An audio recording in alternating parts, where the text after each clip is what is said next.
Hey there, Big Brother fans. I have got your nominations for week 9 of BB25. Guess who Cameron Hardin put on the block this week? So there's been some interesting game chatter with Cameron being marginally less cryptic than he was with his past 2 head of household reigns with his nomination plans. He chatted pretty openly with Matt and Jag about who he would put on the block. And then he talked to Felicia and low-key confirmed that he was going to nominate her, but blatantly refused to tell her who would sit beside her when she asked. He said, "Why would I tell you that?" Whew. But he later, low-key, also let Mecole know that she was going to be up, but was not his target. So in a chat on the live feeds with Matt and Jag, we heard Cameron list the order he would target people. And the order he'd evict them is pretty bizarre to me in some respects if you assess them on a threat level in the Big Brother game. Here are his targets from 1 to 7, with number 1 being who he wants out first. Number 1, Miss Felicia.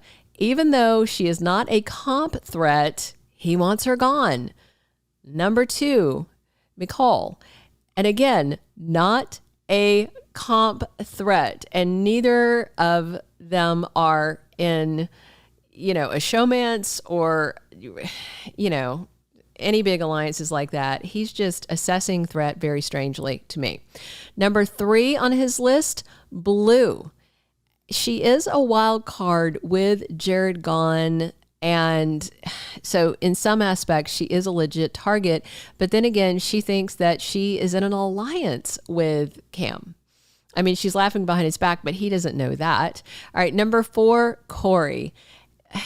I mean, not a bad target choice, really. He's in half of a showmance. They're a power couple. They've been playing a social game. They're in a bunch of alliances. Not all of them are real alliances, but, showmance couples are always problematic. His 5th target, number 5, is Cirie. She should be way up at the top. Cirie is an amazing game player, which of course is why she's not at the top, because she has him convinced she's not a threat. She was a threat walking in the door. She just won Traitors, and boy, if you watched it in an amazing way, she just swept it. She was masterful. And they're not allies, but she is just not on his radar. So good for her. Good for her. At this point, I definitely think she's the one to beat.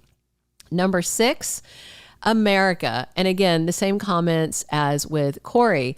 She's half of a showmance, power couple, alliances, strategy, yada, yada.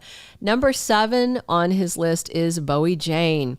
She has always been his buddy from the jump. And I definitely think that she could be his final 2 and he'd be her final 2, ride or die, if they had discussed it. I don't know if they've discussed it. I can't remember off the top of my head if they had. There's so much live feeds action, but she's 1-0. So she's definitely a top choice to sit next to at the end.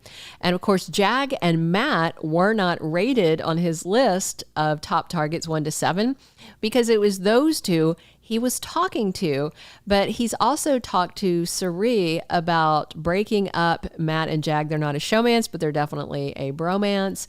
So I'm very curious where they would rank, because Matt is a huge comp beast.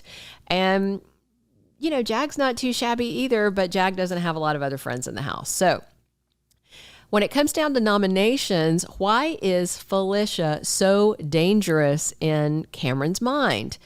So he told her on Friday that he felt like she'd be bad for his jury management if she went into the jury house. That surprised Felicia, so she said, and she acted surprised. And then when Cam asked her if she'd vote for him if he were in the final 2, Felicia said she would, as long as she wasn't in the chair beside him, because he played a very strong game. That didn't seem to help her convince him, though, because when the nomination ceremony rolled around in the BB25 house on Friday afternoon, he nominated Felicia and Mecole. What's interesting, if you don't recall, is that Cameron's nominated Felicia before, And she nominated Cam as well in the past. So maybe it's just a payback mindset, or maybe he legit thinks that she would hurt him in the jury house. The bottom line is Felicia and Mimi are on the block, and he insists that Mimi is not his target. But Mecole's worried about that, of course, because just being on the block can turn you into a target, even if you were nominated as a pawn. As we all know from the many seasons of Big Brother we've watched, pawns go home. There is still plenty of game left to play this week. Power of Veto plays out over the weekend, and then the veto ceremony usually is on Monday. So we will bring you the leaks from the live feeds and let you know who grabs the all-valuable medallion that can save their game or someone else's. So what do you think? Is Felicia a danger to him, or does Cameron perhaps have a backdoor plan and he's holding his cards close to his vest again? Remember, in his first HOH, he adamantly refused to reveal his plans. Maybe he's doing the same thing while paying lip service to his allies. We will see. All right, subscribe if you don't mind. That helps us so much. And be sure and come back for more on Big Brother to see who wins the power of veto and whose game is safe this week. Thanks for tuning in.